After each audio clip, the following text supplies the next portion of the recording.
Shalom jemaat Tuhan, dimanapun kita berada saat ini, mari siapkan seluruh kehidupan kita untuk menyembah Tuhan. Mari nyatakan ucapan syukur kita di hadapan hadirat-Nya, betapa baiknya Tuhan dalam kehidupan kita. Haleluya Yesus, terima kasih Yesus, terpujilah nama-Mu.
Segala kebaikan-Mu,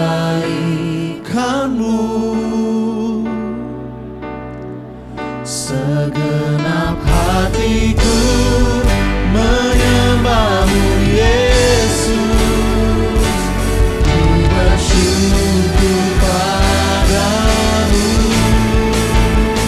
selamanya. Haleluya Yesus, kami bersyukur padamu, ya Yesus.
Terima kasih Tuhan. Haleluya, haleluya Tuhan. Di bawah naungan sayap-Mu kami mendapatkan perlindungan yang kuat dari Engkau Tuhan. Haleluya Yesus.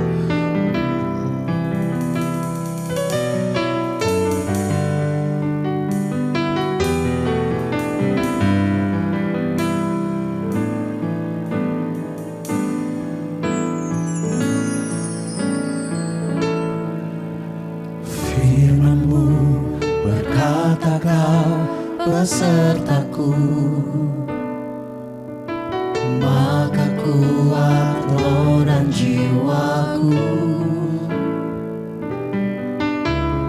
Tangan-Mu Tuhan selalu ku nantikan, di setiap langkahku percaya. Dengan sayap-Mu ku akan terbang tinggi di tengah badai hidup. Ku tak menyerah, Kau kekuatan dan perlindungan bagiku. Pertolonganku di tempat maha tinggi. Ku mengangkat tanganku, aku berserah. Kau ku nantikan, Kau yang ku sembah, Yesusku, Rajaku. Haleluya Yesus.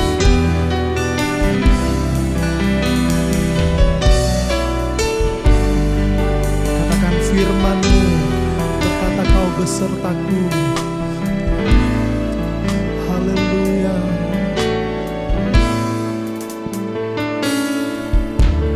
Firman-Mu berkata Kau besertaku, maka kuat roh dan jiwaku. Tangan-Mu Tuhan selalu ku nantikan, di setiap langkahku percaya. Dengan sayap-Mu, Dengan sayap-Mu ku akan terbang tinggi di tengah badai hidup. Ku tak menyerah, Kau kekuatan dan perlindungan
urapan kepada kebutuhan kehidupan kami, setiap orang yang datang dalam ibadah ini.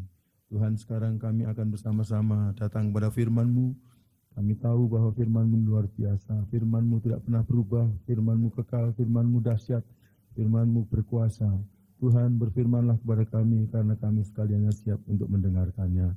Tuhan, tolonglah hamba-Mu yang serba biasa ini menyampaikan firman-Mu yang luar biasa, agar hamba-Mu dimampukan untuk menyampaikan isi hati-Mu kepada putra-putri kekasih-Mu pagi hari ini dengan jelas dan jernih, sehingga kami semua mendapatkan pedoman dari firman-Mu. Karena itu saat yang teduh ini kami serahkan kepada Tuhan untuk diberkati, untuk dituntun oleh Roh Kudus bagi kemuliaan Bapa.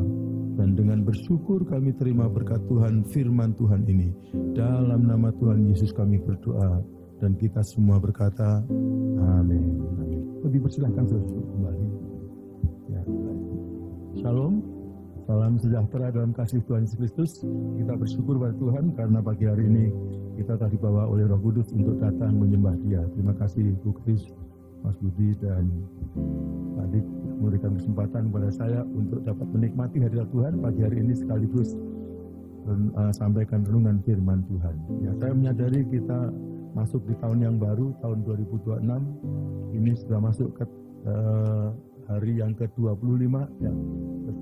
Nah, saya pada waktu masuk tahun yang baru kemarin itu tahu-tahu kok membuat perenungan, dan saya pikir-pikir sebenarnya apa sih bedanya tahun lama dengan tahun baru gitu. Saya mikir-mikir, apa sih bedanya minggu lama, minggu baru, bulan lama, bulan baru, hari lama, hari baru. Hari lama kemarin Sabtu, ini Minggu. Kemarin pagi itu dimulai dengan matahari terbit, lalu kemudian matahari terik di atas, lalu sore tenggelam, pagi kita makan, sikat gigi dan sebanyak. Kayaknya Sabtu dan Minggu itu sebenarnya juga nggak ada bedanya apa-apa gitu. Kecuali acara-acara kita sekarang sudah di plot. Tapi kalau bulan, kalau minggu, seminggu itu, apa sih bedanya minggu lalu dengan minggu sekarang? Bulan kemarin, lalu tahun, apa sih bedanya? Tanggal 31 Desember dengan tanggal 1 Januari, nah beda itu. Saya mulai mikir, kalau gitu, kenapa ya? Kalau ada tanggal, ada bulan, ada minggu, dan Tuhan mau itu membuatnya hari baru, minggu baru, bulan baru gitu. Lalu saya kemudian mendapatkan satu perenungan. Oh, Tuhan mau supaya kalau bisa harinya baru, hidupnya diperbarui gitu. Minggunya baru, hidupnya makin diperbarui lagi gitu. Nah, kalau seandainya kita pindah tahun 2025 ke tahun 2026, lalu hidup kita ini kualitasnya sama saja gitu, maka saya katakan nggak usah kita sebut ini tahun 2026, sebut saja tahun 2025 terus saja gitu, karena kualitas hidup kita, ciri hidup kita sama saja. Contoh saja tentang kesabaran gitu misalnya, kemarin dulu kita suka marahan, ganti tahun juga marahan, buat apa kalau gitu ganti baru?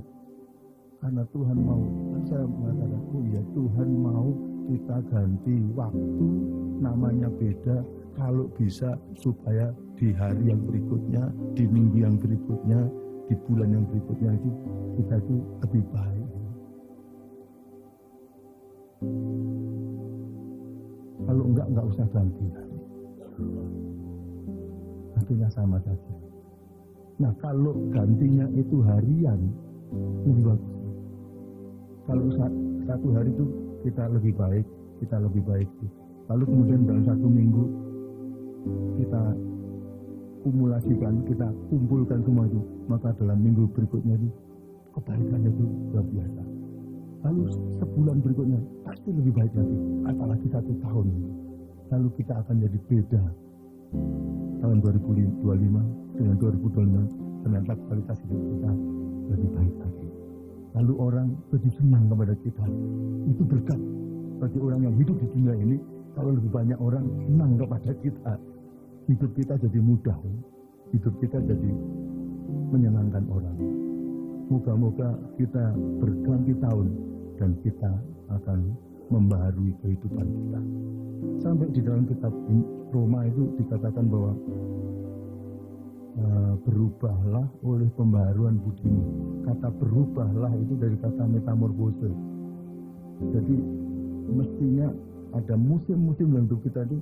Kalau dulunya kita ulat yang menjijikkan, minimal kita jadi kepompong yang alim. Tapi sudah jadi kepompong yang alim, jangan cuma terus jadi kepompong. Karena kalau kepompong gini itu gilani juga gitu ya. Tapi kemudian berubah jadi kupu, indah, luar biasa. Semua orang menikmati. Tuhan mau supaya kita berubah dari ulat menjadi kepompong, lalu menjadi kupu. Nah, saya ingin mengajak kita konsentrasi kepada satu hal di mana kita ingin bertumbuh. Dan renungan kita diberi judul Growing in God's Love. Terus bertumbuh di dalam kasih Allah. Dan kasih Allah dalam Alkitab jelas-jelas disebut kata agape. Di dalam Alkitab ada dua kata yang diterjemahkan ke dalam bahasa Inggris love, yang diterjemahkan ke dalam bahasa Indonesia kasih. Itu adalah agape dan philia. Nah, di situ ada perbedaan di antara agape dan philia. Orang-orang suka mengatakan kalau agape itu kasih walaupun, kalau philia itu kasih bersyarat gitu. Artinya kalau philia itu kasih yang kepada manusia, saya mau kasih kamu kalau kamu kasih saya gitu.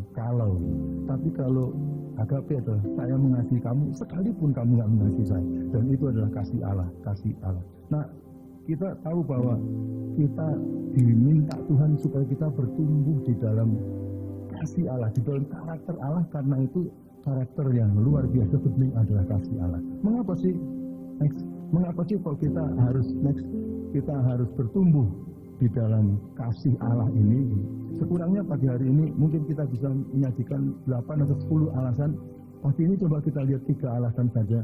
Mengapa sih kita kok harus bertumbuh dalam kasih Allah? Yang pertama-tama, karena kalau kita menjadi orang yang kasih penuh dengan kasih Allah dalam hidup manusia itu adalah tanda bahwa orang yang punya kasih Allah itu dia murid Kristus. Kalau dia tidak punya kasih Allah, dia bukan murid Kristus. Kan Yohanes pasal 13 mengatakan ini kan, aku memberikan perintah baru kepada kamu atau kepada kalian.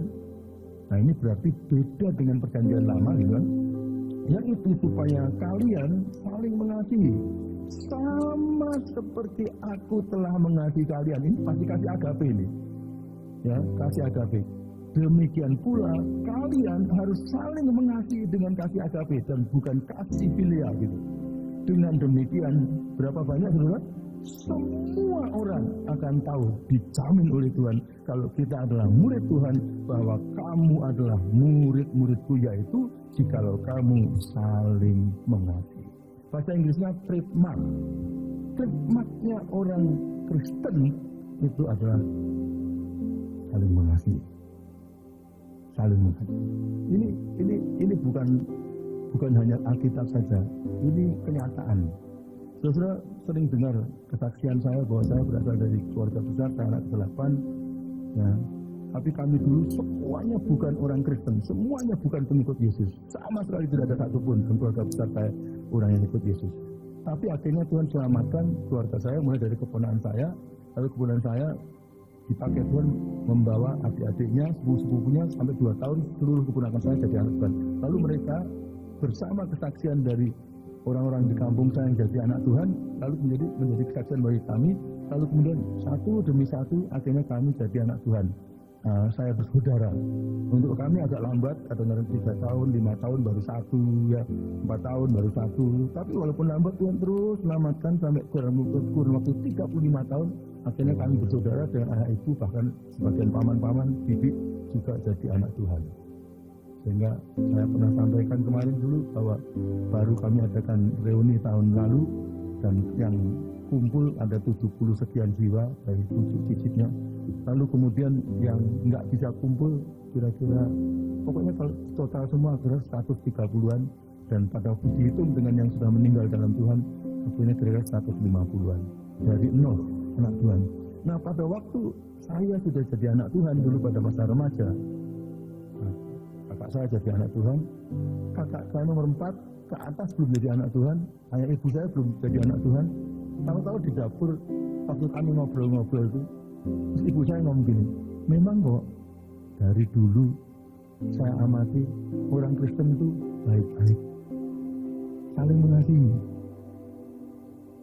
Itu omongan orang yang bukan anak Tuhan. Jadi dia menyimpulkan kesimpulan itu. Orang Kristen itu baik-baik, saling mengasihi. Dari dulu saya amati. Dan ternyata ini bukan hanya ibu saya. Setelah saya belajar buku-buku, ternyata ada satu bapak gereja namanya Eusebius yang pernah menulis kesaksian dari orang-orang yang bukan anak Tuhan pada abad pertama. Jadi kekristenan kan mulai abad pertama. Mulai ada 1, 2, 3 orang Yahudi jadi anak Tuhan, jadi Kristen gitu. Lalu kemudian Kristen berkembang dengan luar biasa. Nah orang-orang yang belum jadi Kristen ini, kalau mereka ketemu satu dengan yang lain, mereka itu ngerasani orang Kristen. Dan ngerasaninya baik. Ngerasaninya ngomong, behold, how they love one another gitu. Orang-orang luar itu saling ngomong satu dengan yang lain. Lihatlah itu, mereka itu loh, orang Kristen itu saling mengasihi satu dengan yang lain. Dari Lukas loh. Jadi itu tanda murid Kristus. Tuhan Yesus sudah berjanji, semua orang akan tahu kalau kamu murid-muridku, kalau hidup, kamu hidup dalam kasih agape satu dengan yang lain. Ya karena Bapa mengasihi Putra dengan kasih agape, Putra mengasihi Roh Kudus dengan kasih agape, Roh Kudus mengasihi Bapa dengan kasih agape, Bapa mengasihi Roh Kudus dengan kasih agape, Roh Kudus mengasihi Putra dengan kasih agape, Putra mengasihi Bapa dengan kasih agape dalam kekekalan. Sehingga kalau itu turun kepada pengikutnya yang mestinya saling mengasihi. Nah kalau kita nggak saling mengasihi, kalau orang anaknya apapun itu gitu, karena bapaknya, ibunya saling mengasihi, kok anaknya kayak gini gitu. Nah biasa. Jadi mari kita akan minta kepada Tuhan supaya Tuhan akan menjadikan kita orang yang dipenuhi dengan kasih agape, sehingga hidup kita adalah hidup yang saling mengasihi satu dengan yang lain. Nah, amin amin. Tanda kalau kita adalah murid-murid Tuhan. Saudara, saya pernah mempelajari dewa Asyur yang pernah menyerang Israel. Dewa Asyur dewa apa? Dewa Asyur itu dewa perang. Makanya orang Asyur itu sukanya perang. Pokoknya orang itu percaya Allahnya seperti apa, ya begitulah dia akan jadi. Dewa Asitoret, dewa kemesuman, dewa jorok seks. Maka orang-orang yang menyembah mereka banyak yang kawin campur, sundal persundalan dan sebagainya. Karena percaya kalau kita percaya kepada Bapa kita adalah Bapa yang penuh kasih, maka turunannya pasti kita akan hidup saling mengasihi. Amin. Amin. Mengapa kita ini? Karena tak terhindarkan sebagai anak-anak Tuhan, mestinya benih kasih itu ada pada kita. Tinggal dipraktekkan saja. Jangan mempraktekkan yang lain, tapi mempraktekkan yang benih yang berasal dari Dia. Yang kedua, saudara, mengapa kita kok memang diminta untuk saling mengasihi? Karena agape itu jauh lebih unggul dan lebih abadi dari semua yang lain. Pertama-tama mengenai keunggulannya, Paulus menulis dalam 1 Korintus pasal 13 tentang unggulnya kasih dan keabadian kasih ini. Di 3 ayat yang pertama, dia menunjukkan keunggulannya kasih. Dia mengatakan begini, sekalipun aku dapat berkata-kata dengan semua bahasa manusia. Saudara, siapa sih di antara kita yang bisa bicara dengan semua bahasa manusia? Paling 2 atau 3, 5 paling banyak. Tapi Paulus katakan bahkan kalau saya seandainya bisa bahasa manusia semua, Paulus termasuk orang yang pintar bahasa ya, seperti Bung Karno. Dan bahasa malaikat, bahkan ngerti bahasa malaikat. Tetapi jika aku tidak mempunyai kasih, aku sama dengan gong yang berkumandang dan canang yang gemericing. Cuma nggak ada artinya, nggak ada makna. Kalau aku nggak punya kasih, walaupun pintar bahasa itu Kalau kita misalnya, mohon maaf, di sini yang khotbah pagi ini adalah orang yang bisa 15 bahasa, lalu dia tunjukkan kepintarannya, maka kita kagumnya kepada dia luar biasa. Tapi andai kata pengkhotbah itu tidak punya kasih, lalu kita simpulkan, pinter, tapi tidak punya kasih. Apakah dia anak Tuhan? Apakah dia murid Tuhan? Yang kedua, sekalipun aku mempunyai karunia untuk bernubuat, pada waktu itu dianggap luar biasa bagus, ini bernubuat paling unggul, dan aku mengetahui segala rahasia dan memiliki seluruh pengetahuan, dan sekalipun aku memiliki iman yang sempurna untuk memindahkan gunung, tapi jika aku tidak mempunyai kasih, aku sama sekali tidak berguna. Sama sekali tidak berguna. Sekali lagi, saya kasih bayangan. Andai kata yang khotbah pagi hari ini, kemarin dia baru berdoa supaya Gunung Semeru pindah dari Jawa Timur ke Jawa Tengah. Dan benar-benar Gunung Semeru pindah dari Jawa Timur ke Jawa Tengah. Karena imannya dia. Masuk di koran-koran, masuk di pemberitaan televisi. Lalu diberitakan, hari ini, pagi ini, orang itu khotbah di Elohim. Jangan-jangan yang hadir banyak sekali, wah Semeru dipindahkan. Gitu. Tapi ternyata waktu sementara dia khotbah, lalu kita mendapat indikasi bahwa orang ini adalah orang yang tidak punya kasih. Penuh dengan kebencian misalnya, penuh dengan amarah. Tuhan Yesus melalui Paulus katakan, sama sekali tidak berguna. Jadi kasih agape itu unggul, dia minta ampun. Yang terakhir, ayat 3 mengatakan, luar biasa. Sekalipun, ayo. Mari, next. Ya, dan sekalipun aku apa? Membagi-bagikan segala sesuatu yang ada padaku, rekening dikuras kabeh. Omah dijual semua. Ya, bahkan menyerahkan tubuhku untuk dibakar. Ini peristiwa 9/11. 11 September, beberapa tahun yang lalu. Orang menyerahkan demi kefanatikan agamanya, menyerahkan dunia, mati dengan membawa pesawat nabrak Twin Towers di New York sana. Tapi jika aku tidak mempunyai kasih, sayangnya dia melakukan itu dengan kebencian dan bukan dengan kasih. Sedikit pun tidak ada faedahnya bagiku. Saudara, fanatik agama itu bagus. Tapi kalau fanatik agama ternyata tidak ada kasih, Tuhan menilai melalui Paulus tidak ada faedahnya.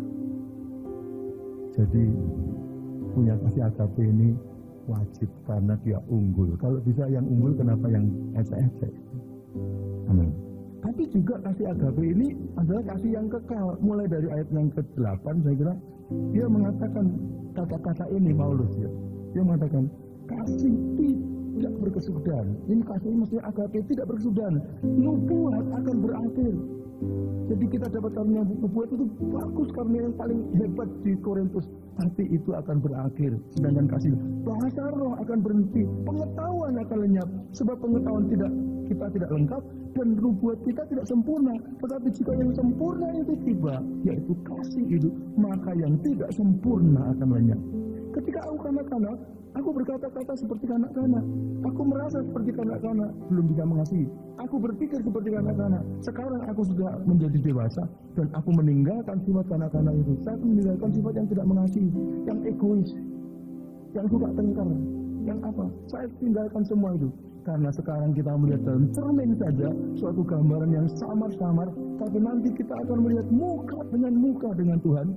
Sekarang aku hanya mengenal dengan tidak sempurna, tapi nanti aku akan mengenal dengan sempurna, seperti aku sendiri dikenal dengan sempurna oleh Tuhan. Demikianlah pada waktu kekekalan itu. Bagi orang hidup Kristen tinggal 3 hal ini, yaitu iman, pengharapan, dan kasih. Dan dalam kekekalan, apa yang ada? Dan yang paling besar di antaranya adalah kasih, karena dia ada dalam kekekalan. So, sekarang kita beriman kepada Yesus, kepada Allah, karena kita tidak bisa melihat dia. Karena kita tidak bisa melihat dia. Iman adalah sesuatu yang merupakan hal yang tidak bisa kita lihat. Jadi karena itu kita beriman.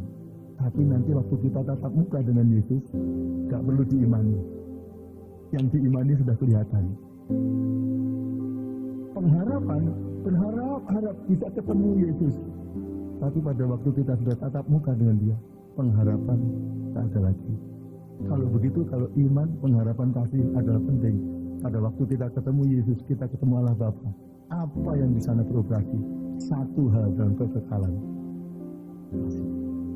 Allah Bapa mengasihi Putra, Putra mengasihi Roh Kudus, Roh Kudus mengasihi Allah Bapa, Allah Bapa mengasihi Roh Kudus, Roh Kudus mengasihi Allah Putra, Allah Putra mengasihi Allah Bapa. Lalu ada kita, Allah Bapa mengasihi kita mengasihi Kristus, Kristus mengasihi.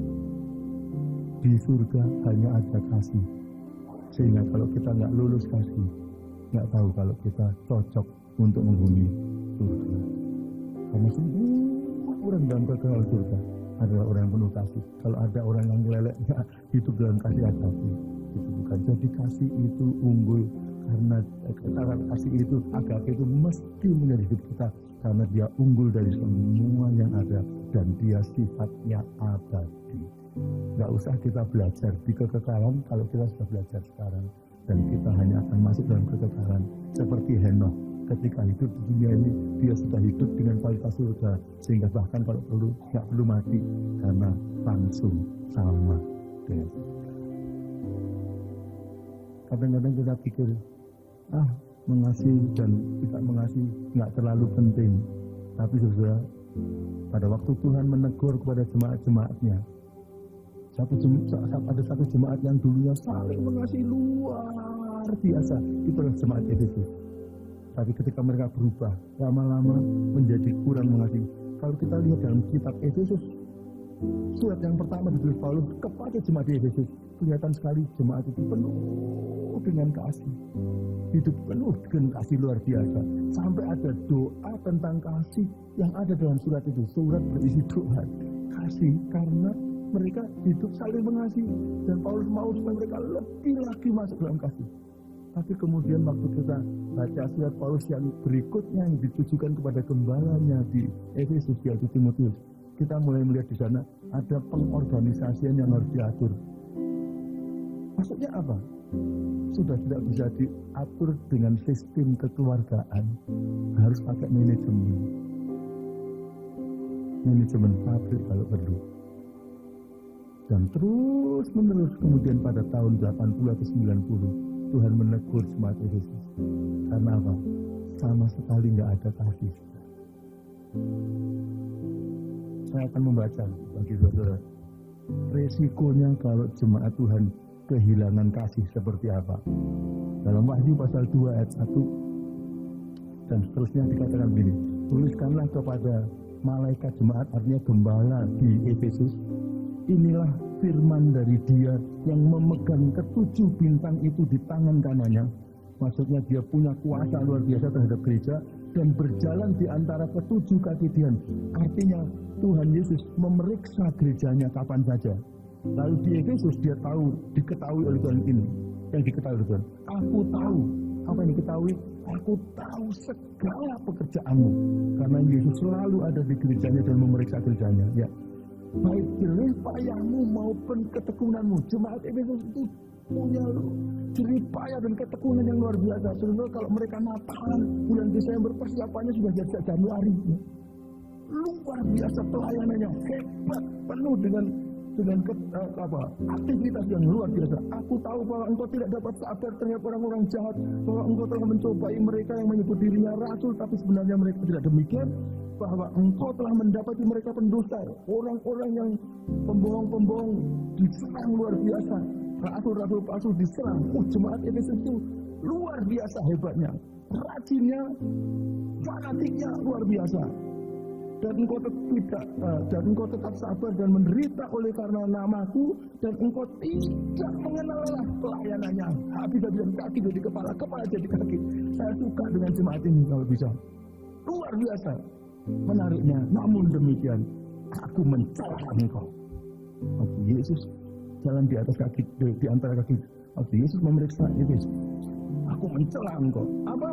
Karena engkau telah meninggalkan kasihmu yang semula. Ada orang yang katakan ini mereka meninggalkan kasihnya mereka kepada Allah. Tapi sorry, kasih kepada Allah itu biasanya nggak bisa dilihat. Coba kalau selalu lihat jemaat seperti begini. Ya, rajinnya masa seperti minta ampun, masa kita simpulkan mereka nggak mengasihi Allah, nggak mungkin. Yang bisa dilihat adalah kasih di antara sesama yang tidak ada. Jadi ini sudah jadi mesin tanpa oli, tabrakan terus dalam pelayanan. Karena saking fanatiknya kepada Tuhan, nggak ada kasih lagi, bukan kekeluargaan lagi. Bukan bagiannya, nggak mau ditangani, walaupun yang sedang punya bagian sakit keras. Karena sudah hitung-hitungan. Tapi kalau keluarga kan nggak begitu. Ini jemaat di Efesus. Mencela engkau karena engkau telah meninggalkan kasihmu yang semula. Sebab itu ingatlah apa bilang? Betapa dalamnya engkau telah jatuh. Saudara, cuma nggak ada kasih di antara sesama aja. Tuhan katakan betapa dalamnya engkau jatuh. Lalu disyaratkan apa? Bertobatlah. Aduh, hanya nggak ada kasih yang disuruh bertobat. Dan lakukanlah lagi apa yang semula engkau lakukan, Yesus selalu mengasihi. Jika tidak demikian, aku akan datang kepadamu dan aku akan mengambil kaki tianmu dari tempatnya jikalau engkau tidak bertobat. Tahun lalu, 2 tahun lalu atau tahun lalu, ketika saya pergi ke Turki, sedang naik bis menuju ke bandara, saya seperti mau nangis. Karena apa?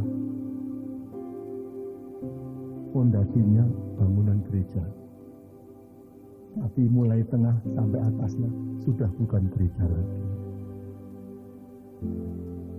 tapi bangunan yang bukan gereja Turki. Itu adalah Efesus. Ternyata Efesus mengalami begitu karena di kitab Wahyu sudah dinyatakan hanya karena nggak ada kasih. Jadi jangan anggap enteng kalau kita kehilangan kasih. Kehilangan kasih di antara sesama itu adalah akut, itu adalah kronis. Dan kita harus kembali kepada yang mula-mula, di mana kita saling mengasihi. Kalau enggak, kita mengalami seperti Efesus atau Turki sekarang, di mana bangunan-bangunan gereja mulai tengah sampai atas bukan lagi gereja. Sudah mengerti maksud saya? Tuhan tolong supaya itu jangan terjadi pada kita. Jadi jangan sampai gereja kehilangan yang paling penting ini karena kita akan mengalami. Dan yang ketiga, alasannya kenapa kok kita diminta untuk hidup dalam kasih ini?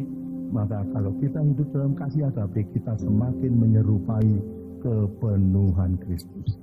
Jadi Kristus yang hidup di muka bumi dulu itu, kalau dilihat dari ujung kepala sampai ujung kaki, itu orang ketemu dia, merasakan dia, kesimpulannya adalah kasih agape. Ini kasih agape yang sedang jalan-jalan dan menyentuh kepada kami. Sebab itu pada waktu Paulus menulis kepada jemaat di Efesus, dia mengatakan kata-kata ini. Mulai Efesus pasal 4 ayat 11 mulai. Dan dialah Yesus yang memberikan baik rasul-rasul maupun nabi-nabi, para penginjil-penginjil dan gembala-gembala serta guru-guru untuk memperlengkapi orang-orang kudus jemaat di Efesus bagi pekerjaan pelayanan, bagi pembangunan tubuh Kristus, sampai kita semua telah mencapai kesatuan iman dan pengetahuan yang benar tentang anak Allah. Kedewasaan penuh. Kalau orang dewasa penuh, itu artinya apa? Tingkat pertumbuhan yang sesuai dengan kepenuhan Kristus. Dari ujung kepala sampai ujung kaki kita, semuanya sifatnya kasih seperti Kristus. Penuh Kristus itu berarti dewasa. Kalau baru setengah, baru sepertiga, itu belum dewasa seperti itu. Sehingga kita bukan lagi anak-anak yang diombang-ambingkan oleh rupa-rupa angin pengajaran, oleh permainan palsu manusia dan kelicikan mereka yang menyesatkan, tetapi dengan teguh berpegang kepada kebenaran. Di dalam kasih kita bertumbuh di dalam segala hal ke arah Dia, yaitu Kristus yang adalah kepala. Ternyata pertumbuhan orang percaya itu tidak kemana-mana, tapi kita makin menjadi serupa dengan Kristus, makin dipenuhi dengan Kristus. Sehingga ayat yang terakhir mengatakan, daripada Kristuslah seluruh tubuh kita semua yang rapi tersusun dan diikat oleh menjadi satu oleh pelayanan semua bagiannya sesuai dengan kadar pekerjaan tiap-tiap anggota, menerima pertumbuhannya dan membangun dirinya dalam kasih. Karena itu judul renungan kita dari Growing in God's Love. Kalau tahun 95 dan tahun 2005, 2025 dan 2025 kita tidak bertumbuh dalam sifat yang paling utama ini, maka lebih baik tahunnya nggak ganti. Moga-moga kita makin kepenuhan Kristus, wujudnya makin penuh dengan kasih. Kasih itu apa sih? Ya, what is love? Kasih agape itu apa? Seorang pakar dari Inggris, William Barclay, membuat satu deskripsi tentang kasih dan saya kira itu mudah untuk kita ikut. Dia mengatakan ini, kasih agape adalah kasih yang mau melakukan apa saja. Mau melakukan apa saja. Jadi kasih agape belum kasih agape kalau baru berniat untuk mengasihi. Belum. Karena belum melakukan. Kasih agape belum kasih agape kalau baru merasakan, aduh aku mengasihi dia. Belum. Kasih agape belum disebut kasih agape kalau baru ngomong, pikir, merasa, ngomong, masih belum kasih agape. Kasih agape baru disebut kasih agape kalau sudah melakukan. Jadi harus terwujud dalam tindakan. Tapi melakukan apa? Apa saja. Kalau perlu sampai nyawa diberikan, boleh dibilang. Demi apa? Demi kebaikan yang tertinggi dari orang yang dikasihi. Ada orang yang mau melakukan apa saja, tapi dia pun punya maksud untuk keuntungannya dia. Tapi kalau kasih agape, demi keuntungan yang tertinggi dan kebaikan yang tertinggi dari orang yang dikasihi. Harap kita terus itu. Sebab itu karakter kasih agape itu luar biasa kalau kita membacanya. Beberapa saya akan membaca dari awal. Kasih agape itu sabar. Sabar itu sebenarnya terjemahan dari panjang sabar. Panjang sabar. Ilustrasinya itu sumbu mercon. Kalau sumbu mercon pendek, disulut, langsung bor. Tapi kalau sumbunya panjang 100 meter, disulut, bisa diinjek. Disulut, bisa diinjek. Disulut, bisa diinjek. Disulut, bisa diinjek. Jadi meledaknya belakangan. Jauh lama sekali. Itu namanya panjang sabar. Murah hati, suka memberi. Tidak cemburu. Kenapa kok tidak cemburu? Kalau saya mengasihi cemburu dong? Enggak. Kalau mengasihi betul, enggak cemburu. Karena apa? Kenal betul. Akhirnya saling percaya. Kalau kenal betul, akhirnya percaya, maka enggak jadi cemburuan. Tidak bermegah diri, tidak sombong. Karena apa? Kesombongan itu merendahkan yang dikasih orang lain itu. Kalau kasih nggak akan merendahkan yang lain, tapi menganggap yang lain lebih utama. Tidak berlaku tidak sopan, tapi berlaku sopan. Jadi ada anak-anak muda yang mengatakan, saya sangat mengasihi karena itu mohon maaf, saya jatuh dalam dosa. Hubungan seks sebelum nikah, itu bukan kasih. Karena kasih sopan. Kasih tidak mencari keuntungan diri sendiri, dan seterusnya, dan seterusnya. Karakternya luar biasa. Karena itu kalau kasih hidup pada zaman sekarang ini, wah, itu sungguh-sungguh memberkati. Karena akhirnya kalau kita simpulkan perjanjian baru, karakter ini begitu penting dan luar biasa kayanya. Maka saya mulai belajar. Saya belajar untuk berdoa, lalu kemudian belajar untuk bertumbuh dalam kasih. Saya sungguh bersyukur padaku pertama-tama kali dipertemukan dengan istri saya, Esther. Sebelum saya menikah dengan Esther dulu, semua orang yang kenal saya, mereka memberikan label kepada saya, orang ini sabar sekali. Tapi sebenarnya kalau kita teruskan ciri-ciri kasih sampai ada berikutnya, dia punya ciri gini, dia tidak cepat marah, tapi dia juga tidak menyimpan kesalahan orang, itu pasti. Ada orang yang tidak cepat marah, tapi menyimpan kesalahan. Ada orang yang nggak menyimpan kesalahan, tapi cepat marah. Ya, itu bukan kasih dua-duanya. Nah ternyata saya itu, kalau ada orang yang menjengkelkan, nggak cepat marah. Tapi Esther, istri saya, adalah orang yang menemukan ternyata saya itu menyimpan kesalahan orang. Lalu dia katakan, kalau menurut Korintus ini berarti bukan kasih dong, bukan kasih agape. Memang kelihatannya sabar, orang semua kagum, tapi apa pendendam. Dan memang kami sudah sepakat bahwa karena kadang-kadang kita sulit melihat kekurangan kita sendiri, maka kita mengatakan, kamu adalah utusan Tuhan yang dipakai oleh Tuhan untuk membentuk saya. Ingatkan saya kalau saya kurang. Dan akhirnya saya ditunjukkan itu. Lalu dia menolong saya untuk membereskan kepahitan-kepahitan dan simpanan-simpanan. Syukur alhamdulillah. Sekarang saya nggak punya simpanan apa-apa kepada satu orang pun di sini karena pertolongan. Jadi mau bertumbuh dalam kasih sehingga demikian. Lalu akhirnya kami belajar mengasihi gitu. Gimana supaya Esther bisa jadi bagus gitu. Saya lihat dulu waktu masih baru nikah, kok kelihatannya punya bakat khotbah gitu. Tapi karena kami ya penghasilan pas-pasan, sehingga kami juga harus kerjakan semua pekerjaan rumah. Lalu saya katakan, oke, kalau you mulai siapkan khotbah, perlu waktu, perlu masukan, kasih tahu saya. Oh iya, saya perlu teologinya. You kan sudah S2 teologi, kasih masukan. Lalu kasih masukan. Lalu akhirnya khotbahnya jadi teologis. Tapi juga masih perlu waktu lagi dia. Sehingga akhirnya saya katakan, udahlah kalau gitu, gini, coba saya bantu meringankan beban. Kalau saya pas enggak cukup ini kan saya bisa tolong. Ini saya suka sekali cuci piring. Biasanya cuci piring, sehingga kurang waktu untuk cuci piring. Kalau masak saya nggak bisa sama sekali, ya.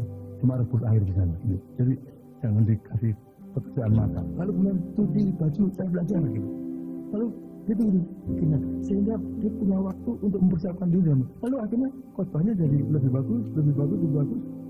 Sampai akhirnya banyak diundangi ke sana kemari. Gitu. Mulai dari gereja Katolik sampai gereja Karismatik, diundang. Jadwalnya padat, lebih padat dari saya. Ada gereja-gereja di mana sudah khotbah 4 tahun, 3 tahun, 5 tahun, saya baru kemudian diundang di situ. Nah, karena mereka sangat hafal sama Bu Esther. Kalau saya katakan Bu Esther, saya memperkenalkan diri, saya ini suaminya Bu Esther. Nah, saya sebenarnya punya nama saya Gatot. Tapi kalau sudah susah mengingat nama saya, sebut saja saya Pak Esther. Gitu. Karena saya sudah terlanjur kenal sama Bu Esther. Dan pada waktu saya menyaksikan Esther khotbah bagus, diundangi ke sana kemari, saya pernah ditanya oleh murid-murid saya, putar Hongkong, Pak Gatot nggak rasa apa-apa, Bu Esther lebih padat jadwalnya dari Pak Gatot. Saya katakan saya senang, karena saya sudah berusaha untuk memberi kebaikan yang tertinggi kepada dia. Karena dia lihat, saya lihat waktu itu bakatnya, biar dia yang khotbah. Saya tinggal terima hasilnya. Haleluya. Lalu kemudian lalu dikasih anak, lalu kita coba mengasihi anak. Lalu itu gue barangkali sudah cerita ya, pada masa kecilnya untuk makan satu kali aja perlu 3 jam. Jadi satu hari kan 9 jam. Ini melatih kesabaran yang betul-betul sumbunya panjang sekali dan telaten, menderita. Tapi kami belajar mengasihi sampai anak-anak akhirnya bertumbuh dalam itu dan mereka tahu bahwa kami mengasihi mereka. Tapi rupanya belum lulus. Dalam kehidupan kami suka didatangkan orang-orang yang tidak kenal Tuhan, yang sifatnya tidak sama dengan Tuhan, tapi kami hidup bersama mereka. Syukur alhamdulillah. Akhirnya kalau mereka pulang dari rumah kami, kebanyakan akhirnya jadi anak Tuhan. Karena kami belajar untuk kami terus ingin belajar, growing gitu. Lalu kemudian datanglah seorang nenek-nenek ibu yang mestinya antara istri saya dan Bu Yani ini mau taruh di Bethesda, tapi Bethesda pas penuh. Bethesda menampung orang-orang jompo dan tunawisma gitu. Penuh, akhirnya dititipkan, kan titip dulu ya di rumahmu. Akhirnya dititipkan sampai meninggal dunia nantinya gitu. Nah ibu ini ternyata waktu Esther mulai cerita-cerita, ternyata diketahui penuh dengan kepahitannya. Pada masa kecilnya, dia masih umur 11 tahun atau dia akhirnya mau dinikahi oleh seorang haji di tempatnya. Karena bapak ibunya punya hutang yang banyak. Jadi karena itu dia takut, dia lari ke Malang. Dia kerja, punya hasil, bawa pulang, kasih bapaknya, sama bapaknya, sama adik-adiknya, sama kakaknya, dihabiskan. Pahit. Malang lakukan yang begitu sampai 3 kali, dia habiskan. Akhirnya dia pergi ke Malang dan tidak pernah pulang. Penuh dengan kepahitan.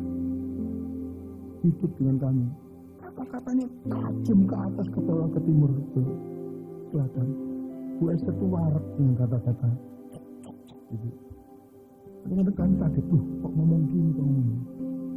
Akhirnya kami putuskan dengan anak-anak, ayo kasih mbahnya. Kasih. Itu beberapa tahun, lebih dari 10 tahun. Sampai akhirnya pada waktu meninggal dunia, dia selalu hari Minggu ikut ibadah di GKI yang memakai gedungnya Sati. Dan pada waktu mereka mau mengadakan ibadah penghiburan, mereka pikir ibu itu kalau bukan ibu saya, mungkin bibi saya. Semua orang menyimpulkan, semua maaf, sampai ada dosen Sati yang berpikir itu. Tapi dia sebenarnya bukan siapa-siapa. Tapi kami belajar mengasihi dia. Seperti Kristus sudah mengasihi kami. Lalu akhirnya orang, ternyata bukan siapa-siapa. Kenapa Pak Garut? Kenapa Bu Esther? Kenapa Ais? Kenapa Bagus? Aku itu kami belajar bertumbuh dalam kasih itu. Lalu karena Bu Esther dan Bu Yani melakukan pelayanan ke penjara-penjara, pada waktu pas kunjungan ke Nusa Kambangan, tahu-tahu di sana ada 2 anak kecil, perempuan dan laki, 6 tahun dan 2 tahun atau 3 tahun lalu. Ditinggalkan di warung. Ternyata ceritanya dia itu anaknya orang Nigeria yang di penjara, menikah dengan perempuan Indonesia. Karena ibunya itu sangat capek mengurus 2 anak ini, dia pergi ke sana mengunjungi, lalu setelah mengunjungi di warung itu dititipkan 2 anak itu, lalu dia tinggalkan anak itu di warung itu.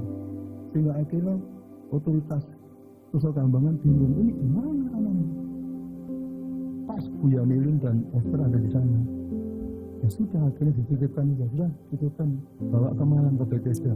Sekali lagi, waktu mau ditempatkan di Bethesda, takutnya merusak Bethesda karena anak ini makanya minta ampun. Makanya minta ampun. Lalu akhirnya Bu Esther, Bu Yani kan, supaya nggak merusak Bethesda, titip di rumahmu ya.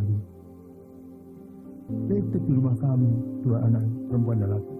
Saudara, dalam 1 hari bisa dihitung apa saja pecahnya. Tidak belah pecah juga pecah. Makanya minta ampun gitu. Lalu semua dikotori, semua dirusak. Kan lompat di atas tempat tidur. Mohon maaf, malah kencing di atas tempat tidur sampai berak di atas tempat tidur. Nanti pada waktu ada dosen-dosen Sati lihat seperti itu, ada sebagian karyawan yang katakan, nakali lebih dari setan ya Pak Andi. Aku ngomong, lah kamu tahu kan setan nakali kayak apa gitu. Akan luar biasa. Dan karena mereka itu udah hidupnya nggak benar gitu. Aduh, mohon maaf, rusaknya sangat rusak, moral juga rusak. Satu kali gue terkaget sekali karena adiknya itu, mohon maaf ya, tahu-tahu mau taruh kemaluannya itu di kemaluan kakaknya. Aduh, berat. Dan sementara kami mengasihi anak ini dua-duanya, waduh, habis-habisan. Sedemikian rupa sampai dengan Alis sama Bagus, tahu-tahu rapat di kamar. Setelah itu dia panggil saya, Pak, datang. Dan dia mengatakan, saya kira ini sudah keterlaluan Bang. Nah, anak menghakimi papanya sama mamanya. Kalau nggak saya sebut namanya, sudah kenal. Ini tidak dikeluarkan oleh papa dan mama. Lebih baik kami keluar. Dua anak ngancam. Tuh, saya katakan, Gus, ayo. Karena tiap hari kami doa.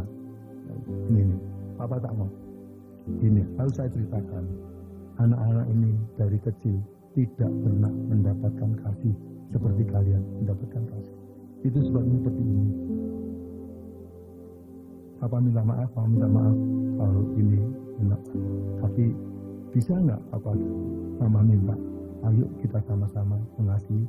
Kalau kemarin baru 2 orang, sekarang oleh 4 orang kita kasih, oleh seluruh keluarga kita kasih. Akhirnya anak saya kita doakan dan mereka mau belajar. Saudara, luar biasa. Akhirnya waktu 2 bulan, anak ini jadi jinak luar biasa. Jinak luar biasa. Jadi anak manis dan hidup baik.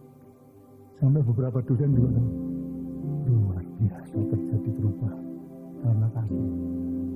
Lalu 6 bulan berikutnya, rupanya ibunya menelepon ke Bethesda dan mengatakan, kembalikan anak itu. Kami sempat pikir, ini kembalikan atau enggak ya? Tapi kami berpikir yang baik aja.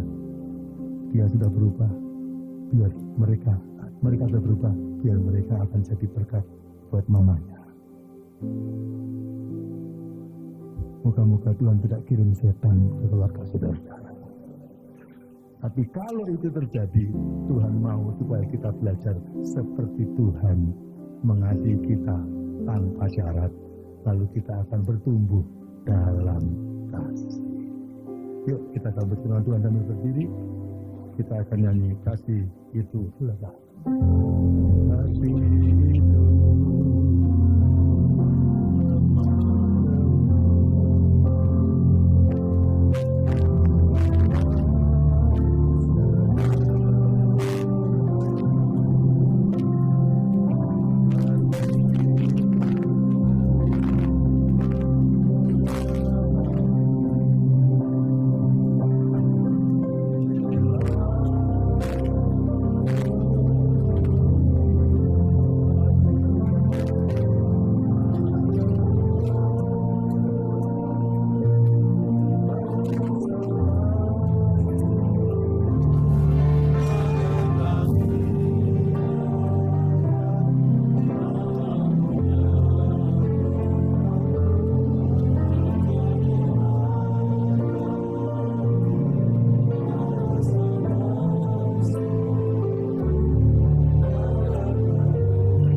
kami mengangkat tangan karena kami tahu dengan kekuatan kami sendiri mustahil kami akan dapat mempraktekkan kasih agape. Tapi kami tahu Roh Kudus selalu tersedia untuk menolong kami. Kami tahu Engkau mau supaya kami bertumbuh dalam kasih ini sebagaimana Engkau telah mengasihi kami habis-habisan. Tuhan, jadilah kami orang yang terus belajar mengasihi seperti Engkau, sehingga dunia ini akan tahu bahwa kami adalah murid-murid. Tuhan, kami masih jauh dari sempurna dan kami mau bertumbuh. Asalkan Engkau menolong kami, Engkau membantu kami. Kami naikkan doa ini kepadamu dari hati kami. Dan kami mohon dalam nama Tuhan Yesus Kristus. Semua yang setuju sama-sama katakan amin.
Ya Tuhan, hadirat-Mu tetap menyertai mereka untuk memberkati setiap rumah tangga mereka, seluruh anggota keluarga mereka.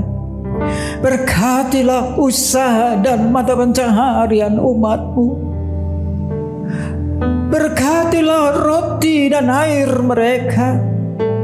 Berkatilah umat-Mu ini dengan kekuatan dan kesehatan. Sesungguhnya Dikau sangat mengasihi umat-Mu. Seluruh umat-Mu ini ada di dalam telapak tangan-Mu, dan tak seorang pun dapat merampas mereka, domba-domba-Mu ini, dari dalam tangan-Mu. Hamba-Mu berdoa, bawalah seluruh sidang jemaat-Mu ini semakin hari semakin dekat kepadamu, semakin mengasihi Engkau ya Tuhan, sehingga mereka boleh tiba di puncak bukit kesucian-Mu dan memandang wajah-Mu yang indah. Kini sidang jemaat yang dikasihi Tuhan, Allah yang kekal adalah naungan-Mu, dan lengannya yang abadi menopang Engkau.